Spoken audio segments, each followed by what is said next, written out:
বাহারি রঙের শাক পাতা পাওয়া যায়, তার মধ্যে পেঁয়াজ পাতা বা স্প্রিং অনিয়ন অন্যতম। আসসালামু আলাইকুম প্রিয় দর্শক, মিলিয়াস মিন্স কুকিংয়ে আপনাদের স্বাগতম।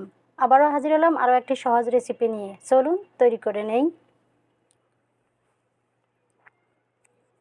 আমি এখানে স্প্রিং অনিয়ন বা পেঁয়াজ পাতা, আমরা পেঁয়াজও খাই, পেঁয়াজের পাতাও খাওয়া যায়।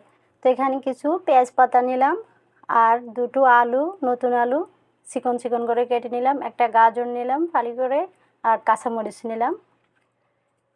এখানে নিলাম বড় একটা পেঁয়াজ, 3 কোয়া রসুন কুচি, আদা রসুন পেস্ট। এখানে আমি রুই মাছ নিলাম 3 পিস। লবণ হলুদ মেখে আমি রেখেছি, 5 মিনিটের জন্য রেখে দিয়েছি। আর এখানে কিছু গুঁড়া মশলা নিলাম। তো আমি একটা চুলায় ফ্রাই প্যান বসিয়ে তেল দিয়ে দিলাম 2 চামচ পরিমাণ। আমি মাছগুলো ভেজে নেব। তেল গরম হলে মাছ ছেড়ে দেব। আশা করি আপনাদের রেসিপিটি ভালো লাগবে। ভালো লাগলে চ্যানেলটি সাবস্ক্রাইব করে পাশে থাকবেন। আমি এখন মাছগুলো দিয়ে দিলাম, দিয়ে 2 মিনিট ভেজে নিয়েছি। 1 পিঠ উল্টে দিলাম, দিয়ে আরও 2 মিনিট ভেজে নেব।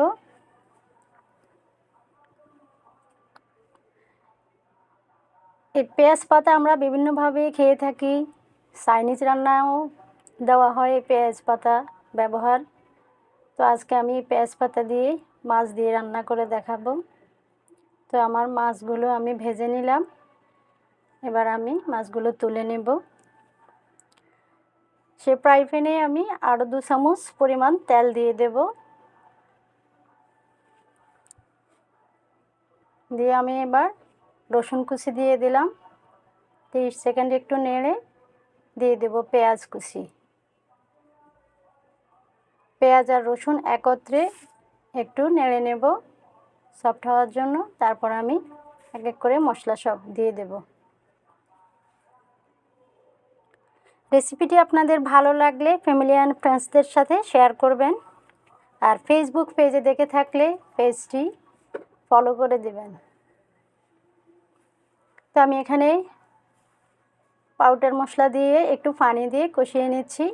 1 মিনিট একটু নেড়ে নেব। তারপর আবার দিয়ে দেব আমি বাকি মশলা, আদা রসুন পেস্ট।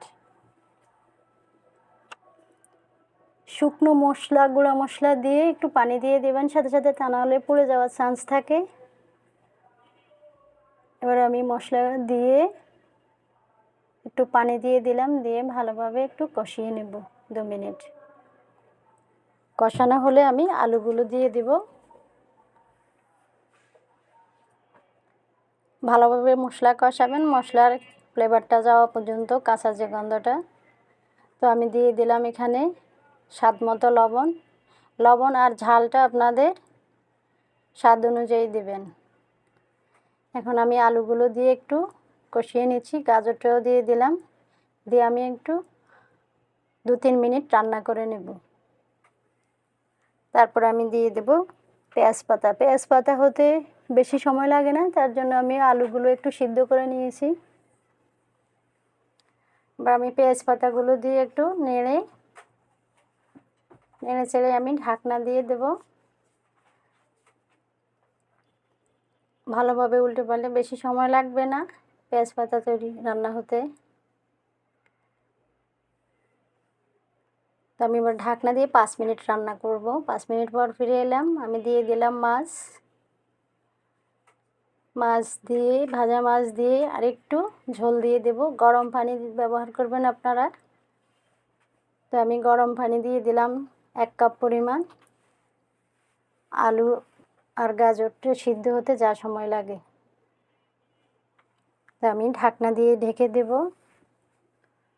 আপনারা এর মাঝে লবণটা ছেঁকে নেবেন, লবণ লাগলে আবার দিয়ে নেবেন, আপনাদের স্বাদ অনুযায়ী নেবেন। দিয়ে দিলাম 3টে কাঁচামরিচ ফালি করে রেখেছিলাম আগেই, সেগুলো দিয়ে দিলাম। দিয়ে ঢাকনা দিয়ে 2 মিনিট রান্না করব আরও।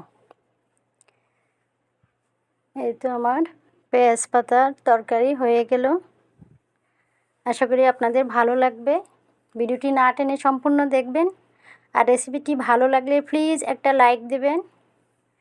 আর যারা ফেসবুক পেজে দেখছেন মিলি ইয়াসমিন কুকিং এরকম সহজ ও মজার সব রেসিপি পেতে প্লিজ আমার ফেসবুক পেজে একটা লাইক দিয়ে দেবেন। তো আমার হয়ে গেল, আমি এবার গরম গরম ভাতের সাথে পেঁয়াজ পাতা খাবেন, খুবই ভালো লাগবে। আজ এই পর্যন্তই, বিদায় নিচ্ছি, আবারও দেখা হবে। আল্লাহ হাফিজ।